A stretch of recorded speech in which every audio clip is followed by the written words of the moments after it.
खुदावंद यीशु मसीह के नाम में एक बार फिर से आपका स्वागत करते हैं अपने प्रोग्राम में 40 डेज ऑफ नोइंग गॉड। यूं तो जैसा मैंने इससे पहले भी कहा है, हमें बहुत लंबा समय लगेगा। संभवतः जब तक हम जीवित रहेंगे और अनंत काल तक हम परमेश्वर को जानते रहेंगे, और ये हमारे लिए ज़रूरी भी रहेगा क्योंकि परमेश्वर को जानना ही जीवन है। जितना आप परमेश्वर को जानेंगे उतना उसका जीवन आप में आने पाएगा। और यीशु मसीह और उसके वचन से बेहतर परमेश्वर को कोई चित्रित नहीं कर सकता, प्रदर्शित नहीं कर सकता। और इसलिए आज फिर परमेश्वर के एक स्वभाव की तरफ हम लेकर के चलना चाहते हैं, और वो स्वभाव है कि परमेश्वर बहुत दयालु है। परमेश्वर दया से भरा हुआ परमेश्वर है।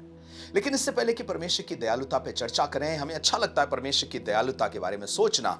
एक व्यक्ति के बारे में बताना चाहूंगा और उसके बाद में आगे बढ़ूंगा। उस व्यक्ति का नाम है मार्सियोन। ये लगभग यीशु मसीह के 60 साल के बाद इस दुनिया में आया और एक बिशप का बेटा था। ये टर्की में रहने वाला बिशप का एक बेटा था और उसने यूनान की बहुत सी दार्शनिकों से बहुत कुछ सीखा था। और वो क्योंकि बिशप का बेटा था, उसने बाइबल भी पढ़ी थी, लेकिन उसने धीरे धीरे परमेश्वर के मार्ग से भटकना शुरू कर दिया। और उसके पीछे कारण यह था कि वो अपने तरीके का एक ईश्वर बना रहा था। मैं ऐसा क्यों कह रहा हूं? क्योंकि उसने पहली शताब्दी में चर्च को ज्वाइन किया, और जब चर्च को ज्वाइन किया तो धीरे धीरे उसमें बढ़ने लगा, शिक्षा भी देने लगा और शिक्षा पाने भी लगा। लेकिन इसी बीच यूनानी दार्शनिक सेड्रो के नीचे वो सीखा उसने कुछ, और उसके इन्फ्लुएंस में आकर के उसने ये कहना शुरू कर दिया कि जो पुराने नियम का परमेश्वर है वो क्रोध और न्याय का परमेश्वर है, जबकि नए नियम का परमेश्वर अनुग्रहकारी और दयालु परमेश्वर है। और फिर उसने ये भी कह दिया क्योंकि मनुष्य धीरे धीरे धीरे धीरे उन्नति करता है, तरक्की करता है,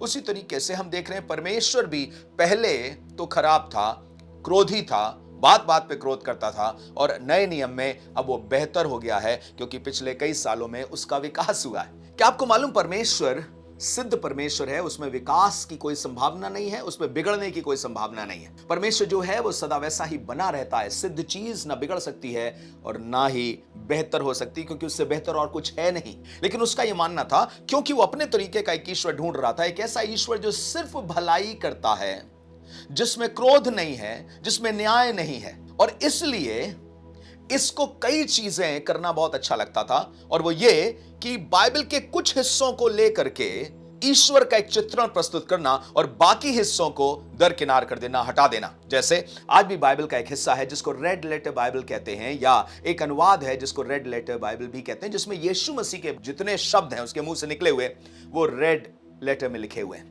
लेकिन कई बार हम ये समझेंगे कि जो यीशु मसीह के मुंह से निकले शब्द हैं वही परमेश्वर का वचन है, पर यह सच नहीं है। जो पौलुस ने लिखा वो भी परमेश्वर का वचन है, जो पतरस ने लिखा वो भी परमेश्वर का वचन है, उसको भी पवित्र शास्त्र बोला गया।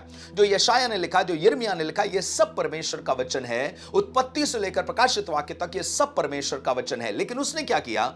उसने चुनाव करना शुरू किया। उसने लूका रचित सुसमाचार लिया, पौलुस की कुछ पत्रियां ली, और उनको लेकर के उसने अपने ही तरीके का एक ईश्वर बना लिया। टर्टुलियन जो 3rd और 4th सेंचुरी में प्रभु का सेवक हुआ, उसने कुछ यूं उसके बारे में लिखा कि मार्सियोन की जो शिक्षा थी इतनी तेजी से फैलने लगी जैसे बर्रा या बर्रैया या ततैया जिसको बोलते हैं, या वास्प, वो जिस तरीके से अपने अपने अपने रहने का स्थान और घोंसले बनाते हैं, वैसा ही कलीसिया बनने लगी। इसका मतलब उसे कहीं भी जगह मिल जाएगी, बिल्डिंग में जगह मिल जाएगी, पेड़ में जगह मिल जाएगी, नीचे जमीन के अंदर कहीं जगह मिल जाएगी, तो वहां भी अपना वो रहने का ठिकाना बना लेते हैं। उसी तरीके से मार्सियोन की कलीसियाएं बढ़ने लगी। आपको मालूम, लगभग 100 साल तक उसकी कलीसियाएं बहुत बढ़ने लगी। उसने खूब लिखना शुरू किया कि बाइबल के पुराने नियम का परमेश्वर न्यायी परमेश्वर, क्रोधी परमेश्वर उतना अच्छा परमेश्वर नहीं, लेकिन नए नियम में यह बेहतर परमेश्वर है। जबकि हम जानते हैं कि परमेश्वर ना बदलने वाला परमेश्वर है, वो सारी चीजों का निर्माता है। जो मार्सियोन के द्वारा स्थापित करी गई कलीसियाएं थी, कुछ ही शताब्दियों के बाद या कुछ ही समय के बाद धीरे धीरे खत्म होती गई। उसकी शिक्षाएं खत्म हो गई, उसके लिखे लेख खत्म हो गए, और फिर उनका कोई भी वजूद ना मिला, उसकी कलीसियाओं का फिर कोई वजूद ना मिला। लेकिन लगभग 100 साल तक वो तरक्की कर रहा था, और यहां तक कि पॉलीकार्प वगैरह और जस्टिन मार्टिर, इन सब लोगों ने मार्सियोन के बारे में लिखा कि किस तरीके से वो शैतान का पुत्र था एक तरीके से। लेकिन उसने बाइबल के ही कुछ हिस्सों को लिया। एक बड़ी समस्या है, और वो समस्या ये है कि जब हम अनुग्रह की बात करते हैं तो उस अनुग्रह में हमें न्याय पसंद नहीं है, उस अनुग्रह में हमें परमेश्वर का क्रोध पसंद नहीं है। लेकिन परमेश्वर जितना अनुग्रहकारी है, उसके अनुग्रह में ही न्याय भी है, क्योंकि जब वो अनुग्रह कर रहा है तो उस अनुग्रह के द्वारा वो न्याय करके ये बताना मांग रहा है कि मैं धर्मियों के साथ भी न्याय करता हूं और अधर्मियों के साथ भी न्याय करता हूं। तुम न्याय की मुझसे आशा कर सकते हो। सपोज आपके बच्चे को किसी ने मार दिया, आपकी बेटी के साथ किसी ने गलत व्यवहार किया, क्या आप नहीं चाहेंगे, अगर वो पश्चाताप नहीं कर रहा है तो क्या आप नहीं चाहेंगे कि ऐसा आगे ना हो? इसलिए परमेश्वर एक काम करता है, वो न्याय के द्वारा यह स्थापित करता है कि यहोवा से डरो और यहोवा के भय में अपने जीवन को जियो, उसके प्रेम में अपने जीवन को जियो। और समस्या यह है कि नए नियम में बहुत से लोगों को लगता है जैसे भय अपने आप में एक बुरी चीज है, जबकि ऐसा लिखा हुआ है जब हनन्याह और सफीरा की मृत्यु हो गई तो लिखा है कलीसिया पे बड़ा भय छा गया, लेकिन कलीसिया उन्नति करती चली गई, एक भय में भी उन्नति कर रही है। जी हां, पौलुस जब तिमुथी को लिख रहा है कि कैसे कोई प्रभु का दास, सेवक, अगुआ अगर गलत करे तो उसे सबके सामने डांट दे, उसको सबके सामने समझा दे। क्यों? लिखा है ताकि और लोग भी डरें। ये डर क्या करेगा? ये डर कलीसिया में पवित्रता को लेकर के आएगा और ये बताएगा कि परमेश्वर न्यायी है। पर कई बार जब हम अनुग्रह की बात करते हैं तो हम उसके न्याय को दरकिनार कर देना मांगते हैं और उसके गुस्से को भी दरकिनार कर देना मांगते हैं, लेकिन उसके अनुग्रह का यह सब कुछ हिस्सा है। और इसीलिए मार्सियोन की कुछ कमियां थी, और जो कमियां थी वो ये था कि उसने ये मानने से इनकार कर दिया कि पुराने नियम का परमेश्वर और नए नियम का परमेश्वर दोनों एक हैं और वो पुत्र है, ये मानने से इनकार कर दिया और वो अलग अलग हैं। क्रिश्चियनिटी अपने आप में ये बताती है कि यीशु मसीह परमेश्वर का पुत्र है। ये विश्वास करना मसीही विश्वास का एक मुख्य हिस्सा है। दूसरी बात, उसने क्रोध और न्याय से भरे ईश्वर को मानने से इनकार कर दिया। ऐसा नहीं लग रहा कि आज भी यही शिक्षाएं चल रही हैं? परमेश्वर के बारे में अगर यह बता दिया जाए कि परमेश्वर क्रोध करेगा, परमेश्वर का दंड आएगा, परमेश्वर का न्याय आएगा, तो लोग बहुत अजीब सी तरह से आपको देखेंगे, एज इफ आप कुछ अच्छी बातें नहीं बोल रहे हैं। लोग कानों की खुजली मिटाने के लिए उपदेशक बटोर रहे हैं। उन्हें अपना खुदा एक तरीके का चाहिए। इसने एक और काम किया था, इसने पुराने नियम को पूरा फेंक दिया, हटा दिया और सिर्फ पौलुस की कुछ पत्रियां और लूका रचित सुसमाचार का हिस्सा ले लिया और उसी पर उसने एक पूरे रिलीजन को स्थापित कर दिया। अब सुनिएगा, जब इसकी सारी कटिंग पेस्टिंग यहां से थोड़ा लिया, यहां से थोड़ा लिया, यहां से थोड़ा लिया, यहां से थोड़ा लिया और पूरी तैयार हो गई, उसने एक नई तरीके की मसीहत को फॉर्म कर दिया। इस मसीहत का जो संदेश था बड़ा लुभावने वाला था, चाहने वाला था। हर एक जन यह संदेश चाहेगा। कौन सा संदेश था? वो संदेश था कि अच्छाई का ईश्वर ईश्वर है और कुछ भी नहीं। अगर तुम्हें अच्छा नहीं लग रहा तो इसका मतलब ईश्वर नहीं है, वो ईश्वर का काम नहीं है। पर यह सच नहीं है। कुछ काम यहोवा परमेश्वर करता है जो आरंभ में आनंद के प्रतीत नहीं होते। इब्रानियों में भी ऐसा लिखा है, हर प्रकार की ताड़ना आरंभ में अच्छी प्रतीत नहीं होती। अच्छा प्रतीत नहीं होता कुर्बान करना, सहना अच्छा प्रतीत नहीं होता, लेकिन मसीह यीशु की शिक्षा है। दूसरा, नैतिक उत्थान को प्रेरित करने वाला इसका संदेश था। मॉरली और बढ़ना चाहिए, उन्नति करनी चाहिए, जबकि यह खुद कुछ ऐसे कामों में पकड़ा गया था जो सही नहीं थे। लेकिन इसका संदेश था नैतिक उत्थान। इसका मतलब प्रभु पर विश्वास कितना है, प्रभु के अनुसार कितना जी रहे हो, इससे मतलब नहीं है। नैतिक उत्थान तुम्हारा होना चाहिए। अर्थात अगर तुम भले काम कर रहे हो तो चाहे तुम विश्वास कर पाओ ना कर पाओ, ठीक है, भले कामों के द्वारा तुम्हारा उद्धार हो सकता है। इसका एक और संदेश था, वो ये है, एक बाइबल जो परमेश्वर के क्रोध और नरक के बारे में असहज बातों को नहीं मानती। उसे एक ऐसा बाइबल चाहिए थी जो परमेश्वर के क्रोध के बारे में असहज हो जा रहा है। नहीं नहीं नहीं नहीं, नहीं ये कुछ गड़बड़ होगा, न्याय की बात नहीं करो, दंड की बात नहीं करो, क्रोध की बात नहीं करो। दूसरी बात, इसके लिए कहा जाता है कि मार्सियोनिज्म जो था वो एंटीनोमिनियम था। ये एंटीनोमिनियन क्या होता है? जिसका मतलब होता है कोई व्यवस्था और कोई नियम हम पर नहीं चले, हम पूरी तरह से स्वतंत्र हैं। आपको बताएं, आत्मा की एक नियम है, आत्मा की एक व्यवस्था है। परमेश्वर का वचन हमें कुछ चीजों के बारे में बताता है। पौलुस तिमुथी को लिखते हुए कह रहा है, जब तक मैं ना आऊं तू ये संदेश दे लोगों को और उनको बता, ताकि उनको मालूम हो कि परमेश्वर की कलीसिया जो सत्य का खंभा, उसमें कैसा बर्ताव करना चाहिए। इसका मतलब कुछ नियम है, कुछ तरीके हैं जिसके मुताबिक जीवन जीना चाहिए। दूसरी बात, यह मानव क्षमता के बारे में आदर्शवादी था। इसका मतलब मनुष्य अपनी क्षमता को बढ़ाए, अपनी योग्यता को बढ़ाए, अपनी ताकत को बढ़ाए, अपने आप को बेहतर करता जाए। सिर्फ इसी बात का संदेश ये दिया करता था। मुझे लग रहा है ऐसा ही संदेश तो आजकल चल रहा है। सेल्फ हेल्प मैसेजेस चल रहे हैं, बिकम बेटर मैसेज चल रहे हैं, और सिर्फ become better and use God to become better, यही संदेश चल रहे हैं। कौन सा संदेश? कि जो अच्छा लग रहा है वही ईश्वर है, जो चोट पहुंचा रहा है उसमें ईश्वर का कुछ नहीं है। यह अनुग्रह नहीं है। मैं चाहता हूं कि आपको परमेश्वर के इस स्वभाव के बारे में जल्दी से बता सकूं। वो अनुग्रहकारी है, पर उसके अनुग्रह में दया, प्रेम, ओल्ड टेस्टमेंट में अनुग्रह, न्यू टेस्टमेंट में अनुग्रह पूरा भरा हुआ है। क्या ओल्ड टेस्टमेंट भी अनुग्रह भरा हुआ है? जी, ओल्ड टेस्टमेंट में भी अनुग्रह भरा हुआ है। कैसे मालूम? बाइबल में लिखा है, जब आदम ने पाप कर दिया तो परमेश्वर स्वयं आदम के पास आया है और बुलाया है। यद्यपि परमेश्वर जानता था कि उसने गुनाह कर दिया है, लेकिन फिर भी आदम को बुला रहा है और आदम के पास खुद आ रहा है और पुकार करके कह रहा है, आदम आदम तू कहां है? आदम छिप रहा है, लेकिन खुदा उसका सामना करना मांग रहा है। क्यों? क्योंकि आदम के लिए अभी उसकी योजना खत्म नहीं हुई है। क्या यह अनुग्रह नहीं था? वो जो पल भर में नाश कर सकता था, आत्मिक तौर से भी, शारीरिक तौर से भी, उसने क्यों जिंदा रखा? ताकि अपनी योजना को पृथ्वी पर पूरा करे। और स्त्री को भी जब उसने सजा दी, तो सजा क्या थी? तू दर्द के साथ संतान पैदा करेगी। इसका मतलब स्त्री के द्वारा ही एक संतान पैदा होगी, अर्थात उद्धारकर्ता प्रभु यीशु मसीह जो सारे जगत का उद्धार करता होगा। स्त्री के द्वारा पाप आया और स्त्री के द्वारा ही परमेश्वर उद्धारकर्ता को लेकर के आएगा। परमेश्वर ने आदम हव्वा दोनों को सजा दी, पर उन दोनों में उनकी रोजी रोटी उनसे नहीं छीनी और ना ही उनकी योग्यता उद्धारकर्ता को इस पृथ्वी पर लाने के लिए छीनी। वो ये कह सकते थे कि अब खत्म करो, मैं एक नई दुनिया बनाऊंगा। मूसा से परमेश्वर ने कहा था, पर मूसा ने कहा, खुदा न करे ऐसा हो, खुदा बाप तू ऐसा नहीं कर सकता। ये परमेश्वर का अनुग्रह नहीं तो क्या है? आदम और हव्वा पत्तियों के सहारे अपनी नग्नता ढक रहे थे, जो असंभव था। पत्तियों के सहारे अपनी नग्नता को ढकने का मतलब ही है अपने कर्मों से, अपने रीति रिवाजों से, अपने तौर तरीकों से अपने आप को ढांपना। लेकिन कब तक? आपने इधर बुरा किया, फिर आपने कोशिश करी कि अच्छा कर दें और अच्छे से बुरा ढप जाएगा, लेकिन कब तक? फिर कल गलती हो जाएगी। और जैसे पत्तियां सूख जाती हैं, वैसे आदम फिर से नंगा हो जाएगा पत्तियों के सूखने पर। इसलिए परमेश्वर ने बिना उसके मांगे उसके लिए इंतजाम किया। इतना ही नहीं, नूह के समय में बाइबल में लिखा है, परमेश्वर नूह के समय में ठहरा रहा। कितने साल? लगभग 120 साल, जब जहाज बन रहा था। अनाज्ञाकारी लोगों को देख चुका है, उसकी दृष्टि में उनका गुनाह बढ़ गया है, लेकिन परमेश्वर फिर भी ठहरा रहा। क्या यह अनुग्रह नहीं है? उन लोगों को मौके पे मौके दे रहा है। जहाज बन रहा है, हर दिन एक मौका है पश्चाताप करने का, हर दिन देख करके बदल जाने का एक मौका है, और परमेश्वर ही ये मौका दे रहा है। क्या ये दया नहीं है? 120 साल परमेश्वर उनकी सह रहा है, उनको बर्दाश्त कर रहा है, उन्हें मौके दे रहा है। दरवाजा खुला हुआ है, कोई भी आ सकता है, लेकिन कोई नहीं आया, और इसलिए उसने सृष्टि को नाश किया। बाइबल में लिखा, सदोम और अमोरा की बुराई मेरी दृष्टि में बहुत बढ़ गई है, अब समय आ गया कि उसको नष्ट करें। तब क्या हुआ? परमेश्वर ने कहा, क्या मैं अब्राहम को ना बताऊं?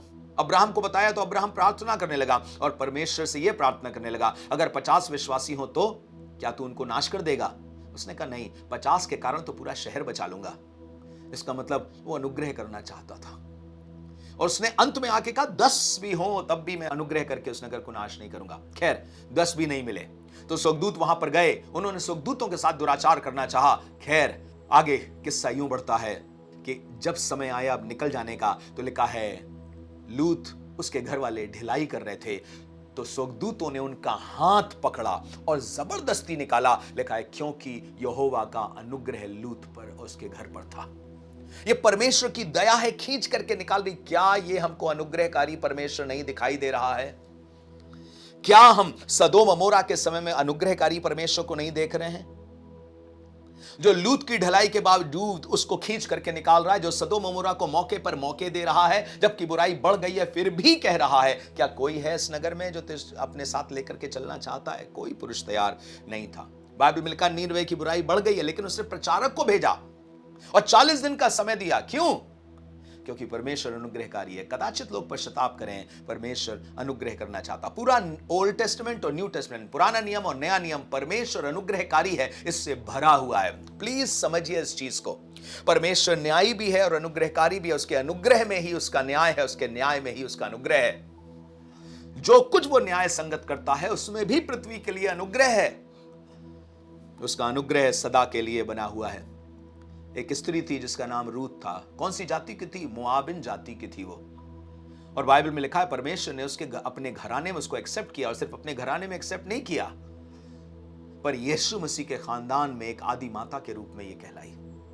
ये रूथ थी, एक घृणित जाति से पैदा हुई थी, लिखा है कोई मोआबी मेरे घर में नहीं आने पाएगा, पर फिर भी वो खुदा के लोगों में मुख्य स्थान पाने पाई।